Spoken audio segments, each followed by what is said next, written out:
지난 한 해에 세계의 가장 큰 자동차 기업이 어떤 기업인지 정확하게 알 수는 없습니다만은 사실 최근 몇 년에 있어서 세계 최대의 자동차 기업은 도요타였습니다. 여러분 세계 어느 곳에 가봐도 도요타 자동차가 참 많이 있고요. 대체로 이제 현지인들이 이렇게 몰고 다니면서도 보통 최고 좋은 차다, 이런 생각을 많이 합니다. 이제 최근에는 이제 우리 현대나 기아차가 이것을 따라잡고 있고 또 어느 곳에 추월하고 있습니다만은 여러분 아프리카 몇몇 나라에서는 자동차라는 말이 도요타라는 말입니다.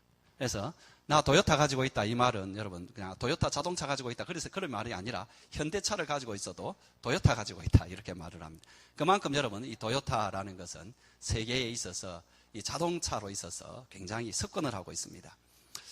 왜 이제 그 사람들한테 도요타 자동차를 사느냐 물어보니까는 도요타 자동차를 사면은 이 자동차가 경제적이고 탄탄할 뿐만 아주 튼튼할 뿐만 아니라 고장이 나도 서비스 센터가 너무 잘 되어 있기 때문에 어디 고서나 바로 고칠 수가 있는데 현대 자동차나 이런 것들은 차 좋다는 건 알지만 한번 고장이 나면은 그런 어떤 이런 인프라가 구성되어 있지 않기 때문에 굉장히 힘들다 그런 이야기를 참 많이 듣습니다.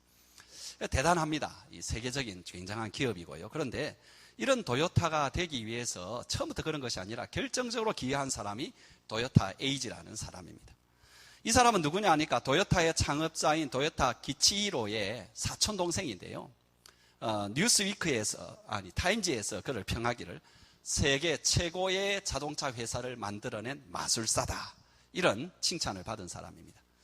이 사람이 한 것이 뭐냐 하니까 도요타 생산 방식이라는 독특한 생산 모델을 이렇게 만들어냈는데요.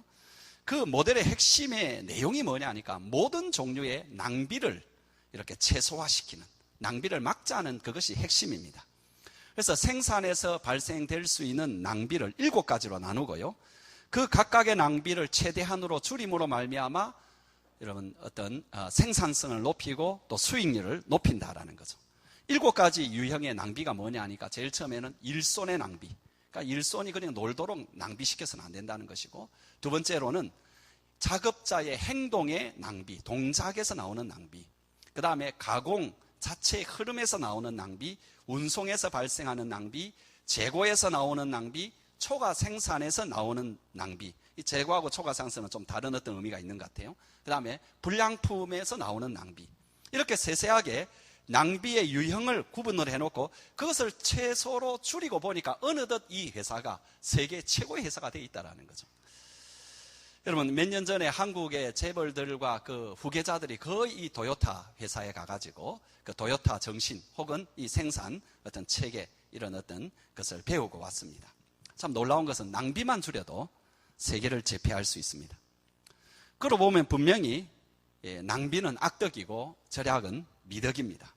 성경에서도 낭비하지 말 것을, 절약할 것을 많이 가르칩니다. 예를 들면 성경의 9가지 열매 가운데 마지막 열매인 절제라는 것은 틀림없이 그 핵심이 전략이 들어있는 것입니다. 예수님께서 5병이어 7병이어의 기적 후에 그 기적으로 남아있는 모든 것을 이렇게 거두어서 버려지는 일이 없도록 하라고 그렇게 말씀했는데, 어떤 분은 이것을 가르쳐서 우리 예수님이 자연보호에 가장 먼저 이렇게 앞장선 분이다 이렇게 해석을 하는데 맞죠, 사실은 그죠? 그렇지만 여러분 그 구절에 대해서 칼빈은 이제 어떻게 설명을 하느냐 하니까 여러 가지를 설명하는 가운데 한 가지가 뭐냐 하니까 예수님은 결코 낭비하지 않으셨기 때문에 우리의 삶에 있어서도 낭비하지 말아야 되고 전략 저축을 해야 된다, 이 정신을 배워야 된다, 이런 가르침을 넣어놨습니다. 사실 기독교가 전해지는 곳마다 사회 변혁이 일어났는데요, 그 중심에 있었던 것은 기독교의 절제 내지 절약의 정신이었습니다. 우리나라 개화기 초에 우리나라 전체의 어떤 정신을 이끌어갔던 YMCA나 YWCA의 기본적인 그들의 정신이 뭐냐 하니까 절제회였습니다. 원래 그 이름이 기독교 절제회로 출발을 했습니다. 이런 것이 굉장히 참 중요하다는 것입니다. 우리가 아이들을 가르칠 때 여러 가지를 가르쳐야 됩니다만은 여러분 이 낭비하지 않도록 이걸 참 잘 가르치기 바랍니다. 시간을 낭비하지 않도록, 돈을 낭비하지 않도록, 기회를 낭비하지 않도록, 에너지를 낭비하지 않도록, 여러분 이것만 잘 가르쳐 놓으면은 이 아이들이 저절로 낭비하지 아니하는 그런 삶을 살기 때문에 굉장히 건강한 삶을 삽니다. 여러분, 대체로 이 낭비라는 것은 근절해야 될 태도가 습관이지만은 예외가 있다라는 것입니다. 여러분, 경제적인 측면에서 보면은 낭비일지 모르지만은 꼭 나쁘다고 할 수 없는 것들이 있습니다. 예를 들면은 연세가 아주 높으신 부모님, 자연적으로 볼 때에도 그렇게 많은 기간을 남겨놓지 않는 부모님이 이렇게 이제 병에 걸렸을 때도 그분의 치료를 위해서 몇 천만 원을 이렇게 쓰는 것을 보고 그 낭비한다, 그렇게 말할 사람 아무도 없습니다. 평소에는 돈을 아끼고 아끼던 그런 부부가 이제 결혼 30주년이 되어가지고 그래서 참 해외여행을 한번 다녀오는 것을 보고는 왜 저렇게 궁금하던 사람들이 갑자기 저렇게 낭비를 하느냐고 그렇게 말하지 않습니다. 왜냐하니까 그것은 가장 아름다운 곳에 그냥 하는 비용이지 그것이 낭비가 아니기 때문이죠. 성경에서도 모을 때가 있지만은 또 흩어버릴 때가 있다, 그렇게 말씀했습니다. 어떤 것도 예외 없이 경제적인 관점에서 낭비가 되지 않도록 절약하도록 그렇게 해야 된다. 여러분, 이렇게만 하면은 성경이 경계를 하는 율법주의에 빠질 염려가 참 큽니다. 더 큰 문제는 뭐냐니까 모든 판단의 기준을 다 여기에 두고 판단을 하게 되면은 다 경제적인 관점, 절약의 관점에서 하게 되면 어느덧 영적 관점, 정말로 중요한 신앙적 관점에 있어서는 그 어떤 생각의 판단이 흐려질 수가 있다는 것입니다. 비록 경제적인 관점에 있어서 허비로 보일지 모르지만은 정말 지불해야 될 곳에 지불하고 투자해야 될 것에 투자한다면 그것은 영적으로 신앙적으로 볼 때 최고의 투자이고 최고의 헌신이 될 수가 있습니다. 오늘 이야기가 바로 그런 종류의 이야기입니다. 이 사건은 마가복음의 어떤 문맥적 관점에서 좀 중요한데요, 6월절이 며칠 남지 않았습니다. 이스라엘 종교 지도자들의 관심은 이제 이렇게 인기를 얻고 있고 그들의 눈에 가시처럼 여겨지는 예수를 어떻게 하면 제거할까, 이 마음뿐이었습니다. 하지만 예수님을 따르는 그 추종 세력이 만만치 않게 보이고 함부로 잡았다가는 큰 폭동이라도 일으킬 것 같아서 그러면 자신들만 위험하게 되니까는 일단은 이 명절을 지나고 보자라는 결정을 내렸다라고 여러분 1절, 2절에 말하고 있습니다. 그런데 생각지도 못할 기회가 찾아왔습니다. 그것은 예수의 제자 중에 하나가 자기 선생을 은밀히 팔아 넘기겠다라는 제안입니다. 그러면 이 민중과 부딪히지 아니하고 이 예수를 제거할 수 있는 그런 기회가 오는 것입니다.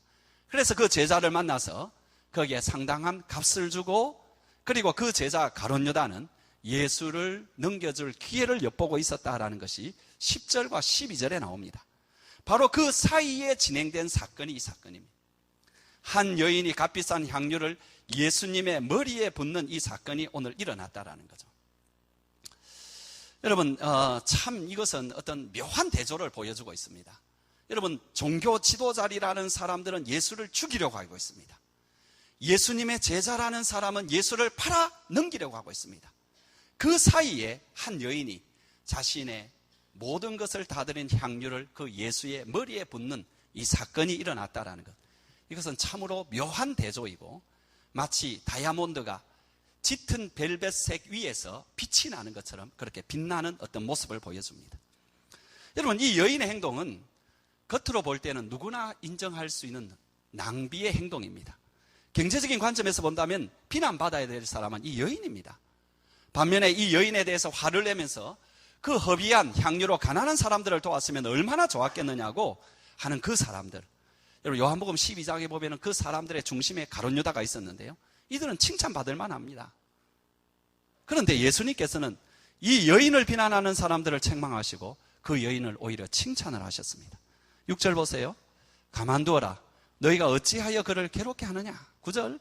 내가 진실로 너희에게 이르노니 온 천하에 어디서든지 복음이 전파되는 곳에는 이 여자가 행한 일도 말하여 그를 기억하리라 하시니라. 왜 그렇게 하셨습니까?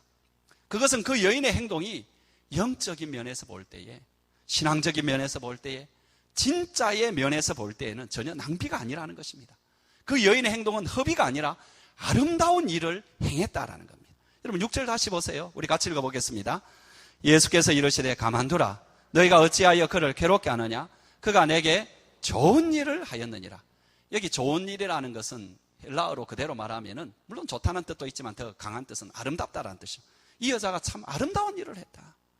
여러분, 그래서 폴 투니에라는 사람은 이 여인의 행동을 가리켜서 거룩한 낭비라 이런 별명을 붙였습니다. 그것은 이 여인이 드린 향유 옥합 속에는 진정으로 아름답고 거룩한 그 무엇이 들어있다라는 것입니다. 오늘 저는 바로 이 여인의 아름답고 거룩한 그 낭비를 한번 생각해 보기를 바랍니다. 우리 모두 다 움켜쥐기에 혈안이 되어 있습니다. 그러면서도 실상은 아무것도 움켜쥐지 못하는 그런 헛된 삶을 살고 있습니다.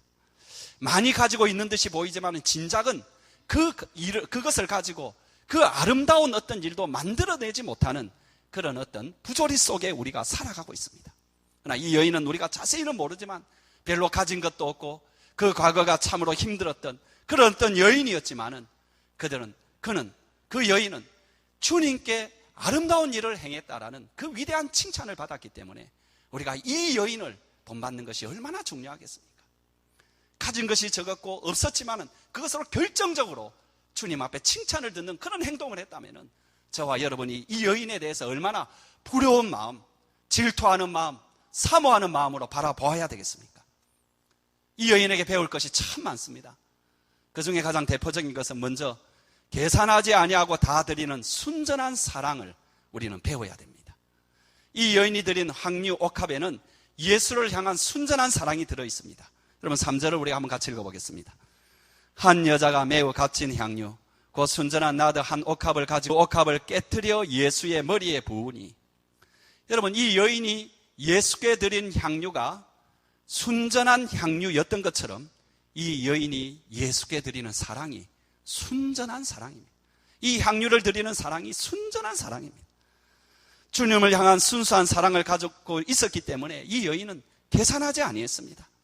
엄청나게 비싼 향유였지만 그냥 깨트려 부어드렸습니다. 조금이라도 계산을 하고 있다면 어떻게 그것을 그렇게 깨어드릴 수가 있겠습니까? 그런데 이 여인은 주님을 향한 그야말로 진짜 사랑에 빠져 있었기 때문에 그 아무것도 계산하지 않고 다 드렸습니다. 반면에 주위에 있는 사람들, 틀림없이 제자들인데 이 제자들의 모습을 보십시오. 이들은 바로 계산을 합니다. 4절을 보세요. 어떤 사람들은 전부 제자들입니다. 화를 내어 서로 말하되 어찌하여 이 향유를 허비하는가? 이 향유를 300데나리온 이상에 팔아. 이들이 정말 가난한 사람을 생각했는지 모르겠지만은 적어도 그들에게 있어서는 주님에 대한 순수한 사랑은 없습니다. 그러니까 계산을 합니다. 계산을 먼저 하니까는 그 돈이 아깝고 돈이 아까우니까 제 돈도 아니면서도 화가 나는 것입니다. 아직 계산이 되는 사랑이라면 그 사랑은 순수하지 못합니다.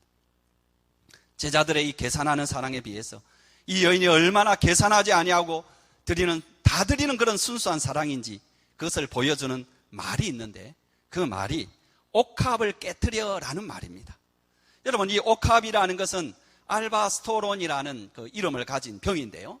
이 병은 쉽게 생각하면 여러분 유리병인데 목이 이렇게 길다란 유리병이라고 생각하면 됩니다. 향수병이죠. 크기가 한 요만합니다. 뒤 밑에가 이렇게 좀 동글고 목이 쫙 긴, 여러분 그거 이제 출토돼 가지고 그게 나와 있습니다. 그 병이. 제가 뭐 이야기하다 갑자기 이걸 이야기했나요? 그런데 그 안에 들어있는 게 뭐냐 하니까 순전한 나드라고 말했는데 이것은 어디에서 나오는 것이 아니까 인도의 그 가운데서도 북쪽에 있는 히말라야 산맥에서 있는 향나무에서만 얻을 수 있는 아주 귀한 향료입니다. 원래 이름이 뭐냐 하니까 나드라 그렇게 줄임말을 했는데 나르도 스타키스 자만티스라는 이름도 좀 길죠. 이 향료입니다. 여러분 이 향료는 굉장히 비싼 향료입니다.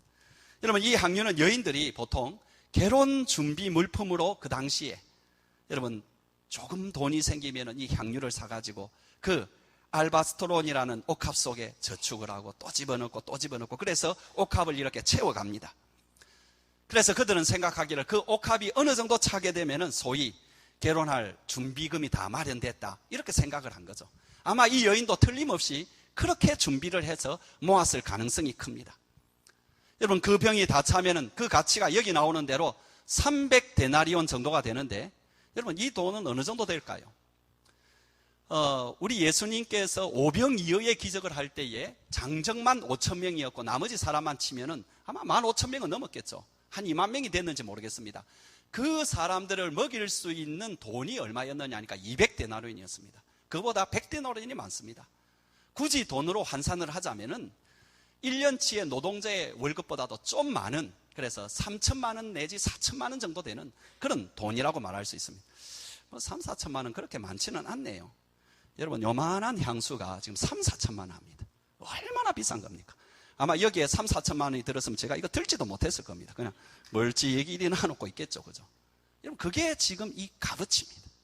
근데 이 여인은, 그래서 보통 여인들이 이제 이것을 사용하게 될 때 이게 어떻게 생겼느냐 하니까 이 목이 쭉 깁니다. 그리고 끝에는 아주 여러분 이렇게 뭐랄까요? 가능하면 넣어야 되기 때문에 너무 작지는 않지만은 가능하면 이 입구가 굉장히 작습니다. 왜 그럴까요? 부을 때 많이 부으면 엄청나게 이게 비싼 거기 때문에 이렇게 조절해서 이렇게 부을 수 있도록 그렇게 만든 것입니다. 근데 여러분, 이 여인은 어떻게 했느냐니까 가져와가지고 여러분 그 알바스토론 그 병을 깨버렸습니다. 그냥. 아마 정확하게 깨진 부분은 목 올라가는 그 부분을 팍 깼을 것입니다. 여러분, 이 옥합이라는 것도 굉장히 비싼 것입니다. 깨버려서 다시 못 쓰도록 했습니다. 그리고 그 안에 있는 것을 다 부어버렸습니다. 여러분, 계산을 했다면 그렇게 했을까요? 여러분, 아마 평소에 사람들은 한 방울 두 방울 씁니다. 예수님이니까 좀 뭐 한 요 정도 부을 수 있죠. 그런데 나머지는 빨리 아껴놓고 뭡니까? 자기 결혼해야 되잖아요. 자기 살아가야 되잖아요. 근데 그렇게 하지 않습니다. 그냥 깨가지고 그냥 확 부어버립니다. 왜 그렇게 합니까? 예수께 다 드리고 싶다. 예수께 다 주고 싶다. 계산이 안 됩니다. 사랑하는 성도들이여, 진정으로 사랑하면 계산이 됩니까? 안 됩니다. 여러분, 시간이 계산되던가요? 안 됩니다. 여러분, 사랑하는 사람과 한밤을 지새우고 난 뒤에 그래도 같이 있고 싶고, 그러면서 여러분 아침이 돼가지고 지난밤에 시간 되게 낭비했네, 그런 사람이 어디 있습니까? 시간 낭비가 아니잖아요. 한밤을 꼬박 지새우고도 시간이 아깝지 않고요, 돈이 아깝지 않습니다. 어떤 것을 소모해도 아깝지가 않고 계산이 안 됩니다. 그것을 낭비라고 생각하는 그런 어떤 마음이 없는 거지요. 아무런 계산을 이 여자가 하지 않습니다. 왜? 이 여인은 정말로 예수를 사랑하기 때문에 그냥 다 드리고 싶었어요. 여러분은 어떻습니까? 우리가 아까 찬송 부를 때 아버지 사랑합니다, 예수님 사랑합니다, 예수님 사랑합니다, 우리가 그렇게 찬양합니다. 근데 여러분은 여러분 예수님께 드릴 때 계산하지 않고 드리십니까? 아니면 지금도 그렇게 계산하고 있습니다. 도대체 이 여인은 어떻게 해서 이런 사랑을 하게 됐을까요? 주님과의 특별한 사연이라도 있는 것일까요? 거기에 대한 설명이 없으니까 우리는 모른다고 하거나 아니면 특별한 사연이 없었다고 그렇게 말해야 될 것입니다. 그러나 사연이 있습니다. 분명 사연이 있습니다. 그것은 주님께서 이 여인에게 계산할 수 없을 만큼의 큰 사랑을 베푼 그 사연이 있습니다.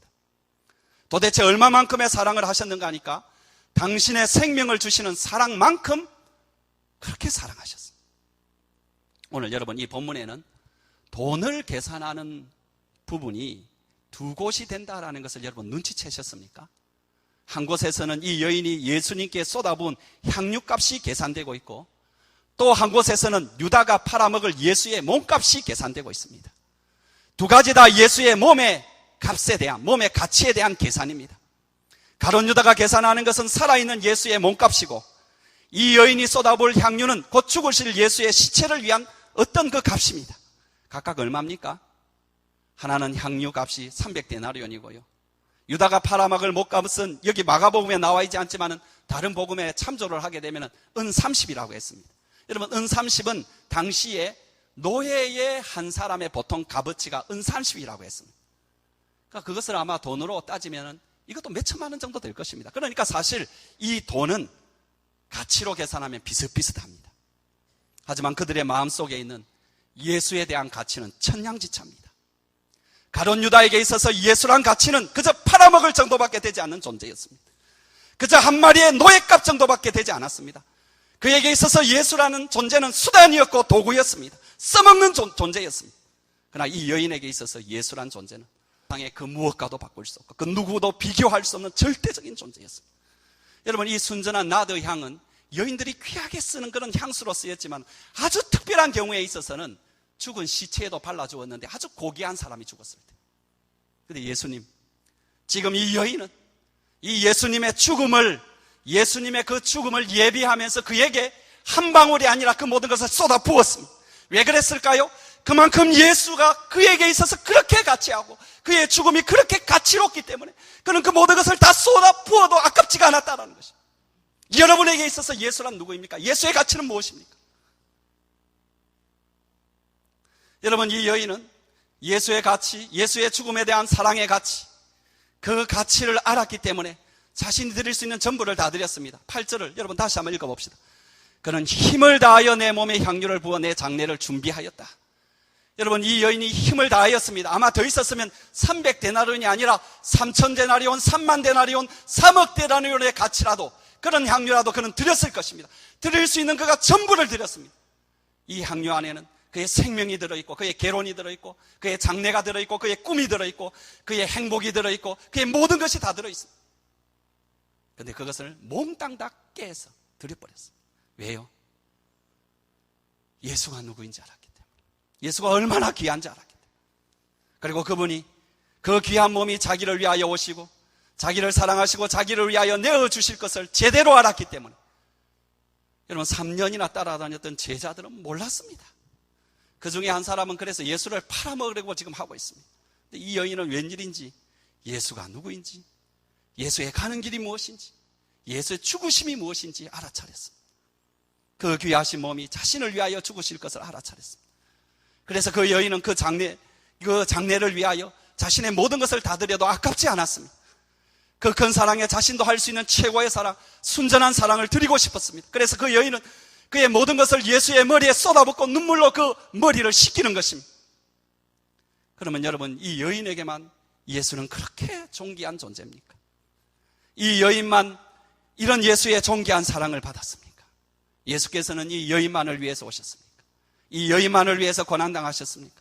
이 여인만을 위해서 십자가에 고통당하셨습니까? 죽으셨습니다. 우리는 아닙니까?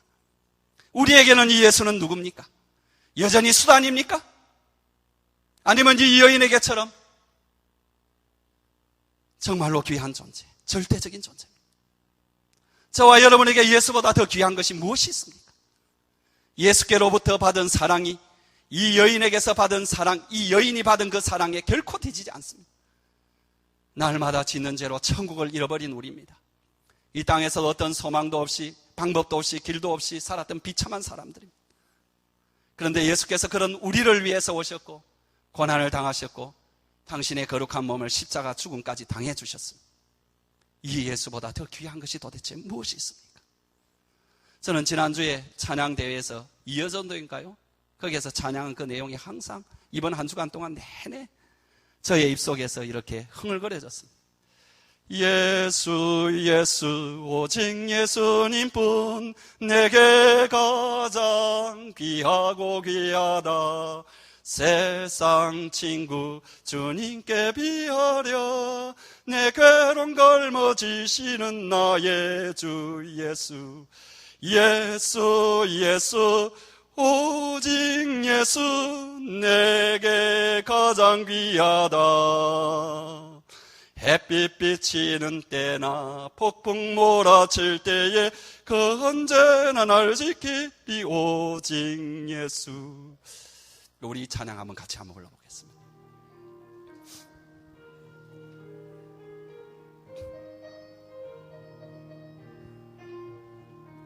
예수 예수 오직 예수님뿐 내게 가장 귀하고 귀하다.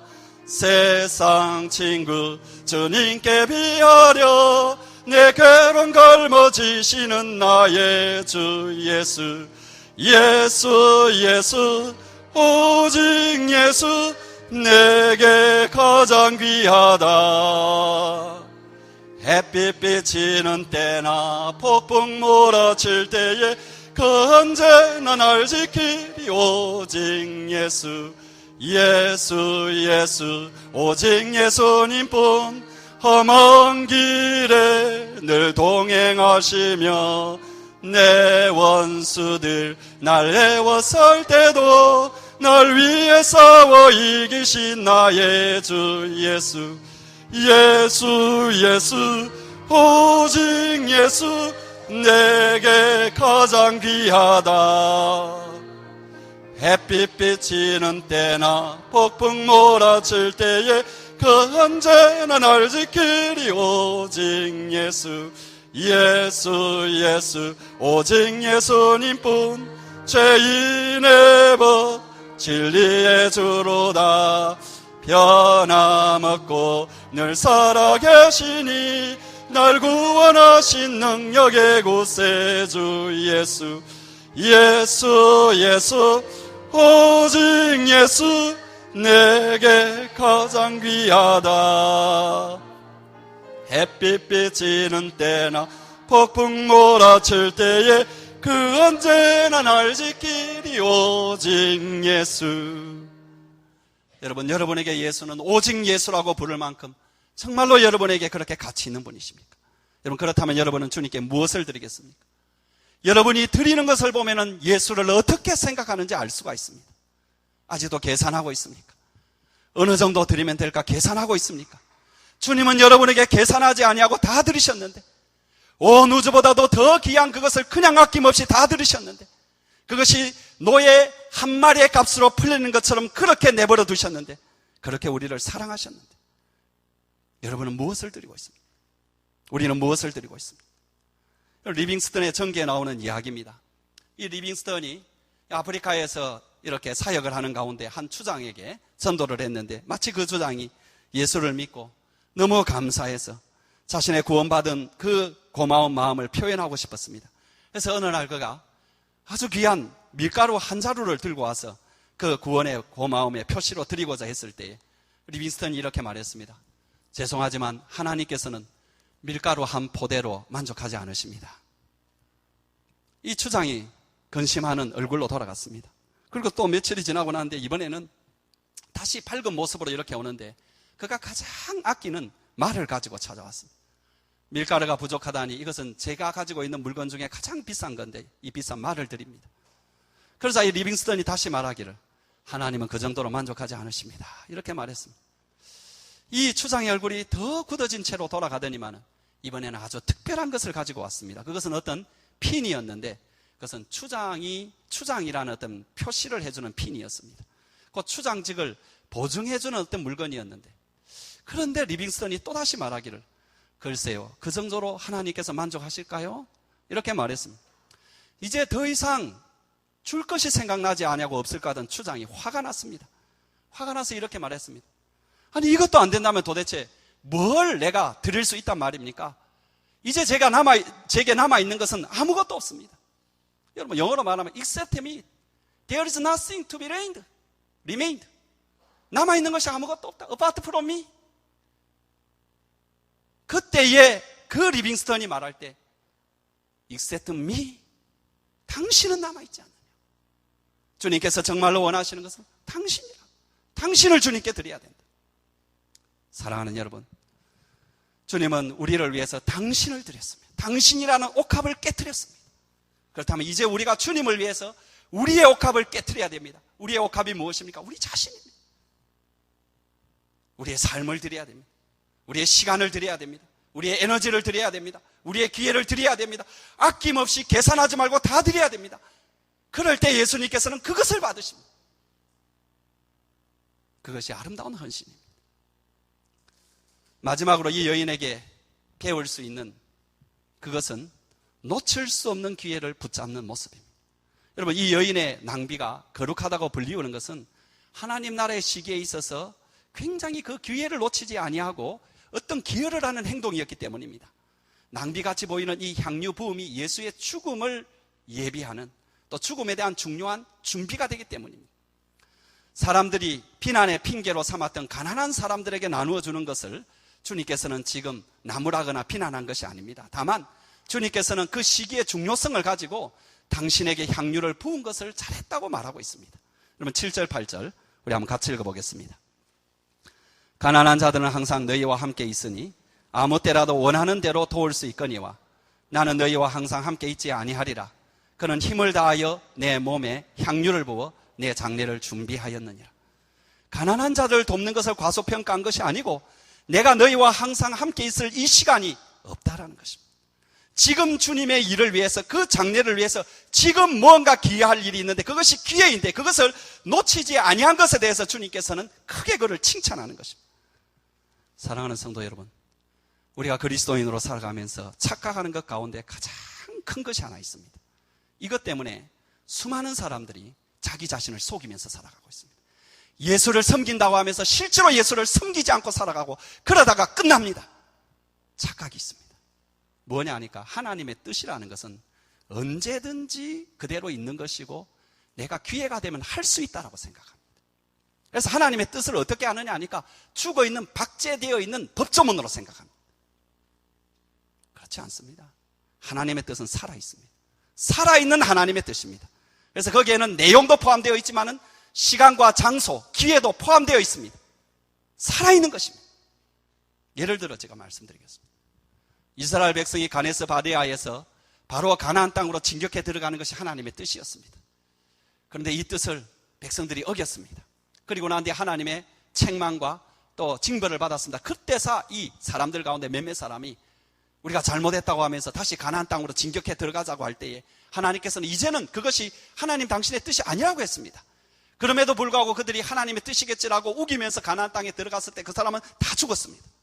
여러분 여기에서 보듯이 하나님의 뜻은 그 내용도 가지고 있지만은 그것이 실현되는 공간과 시간도 가지고 있습니다.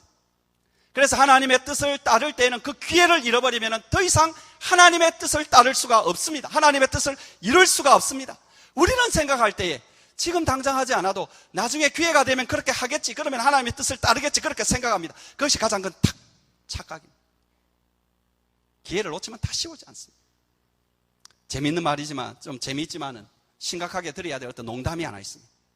지옥이 어떤 곳이냐? 지옥은 아차차 하는 곳이라는 거예요. 아차차. 차차 내가 예수 믿을래. 차차 내가 사역할래.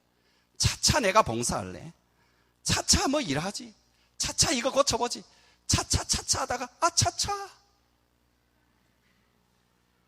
우습죠? 좀 약간 과장되어 있기도 진리를 담고 있는 것입니다. 하나님의 뜻은 시간을 포함하고 있습니다. 기회를 포함하고 있습니다.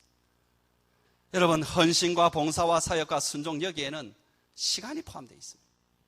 때가 포함되어 있고 기회가 포함되어 있습니다. 그럼 여러분에게 질문이 들 것입니다. 그럼 그 기회를 어떻게 하느냐고. 쉽습니다. 여러분들이 안 들으려고 하기 때문에 안 듣는 것이 쉽습니다. 기회를 왜 분별 못해요? 기회가 있습니다. 기회가 언제입니까? 간단합니다. 답은 지금입니다. 지금입니다. 지금. 내일도 여러분의 기회가 아닙니다. 어제도 여러분의 기회가 아닙니다. 지금입니다. 지금. 말씀이 들려지는 지금입니다. 마음의 감동이 오는 지금입니다. 지금 그 기회를 잡지 못한 사람은 영원토록 기회가 없습니다. 말씀했습니다. 여러분 인간적으로 볼 때에 예수님 때문에 가룟 유다는 은 30을 벌었습니다. 이 여자는 예수님 때문에 300데나리온을 날렸습니다. 누가 손해보고 누가 이익받았습니까? 정말 그렇습니까? 아닙니다. 가장 낭비를 한 사람은 가룟 유다입니다. 천하보다 귀한 것을 은 30에 팔아먹었으니 이런 바보 같은 장사꾼이 어디 있습니까? 이런 멍청이 같은, 이런 형편없는 장사꾼이 어디 있습니까? 가장 잘 이문을 남긴 사람은 바로 이 여인입니다. 그는 300데나리온에 온 우주보다 더 귀한 주님을 샀습니다. 그리고 영원한 이름을 얻었습니다. 9절 말씀. 내가 진실로 너희에게 이르노니 온 천하에 어디서든지 복음이 전파되는 곳에 이 여자가 행한 일도 말하여 그를 기념하라 하시니라. 이 여인의 진짜 순수한 사랑, 계산 없는 사랑, 주님이 그렇게 존귀한 줄 알고 존귀하기 때문에 자기의 모든 것을 드리겠다는 그 어떻게 보면 어리석어 보이는 그 낭비 같은 그 사랑, 그 사랑이 이 결과를 가져왔습니다. 여러분은 어떻게 하시겠어요? 여러분 여기 성경에 나와 있는 이 인물들은 다 레전드인가요? 예? 다 무슨 전설의 인물인가요? 이 사람들은 그러면 뭐 한 번 살고 우리는 10번 사나요? 그래서 10번 살면서 그 중에 한 번 정도 이 사람 닮아가면 되나요? 여기에 나온 사람이나 저희나 똑같습니다. 그 사람도 한평생 살았고 저와 여러분도 한평생 살았습니다. 삽니다.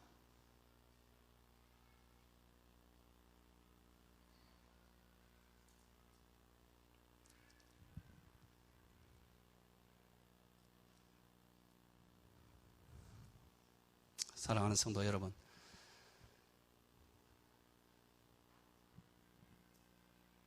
언제? 지금. 지금 안 드리면 여러분 안 드린다 생각하면 맞습니다. 그거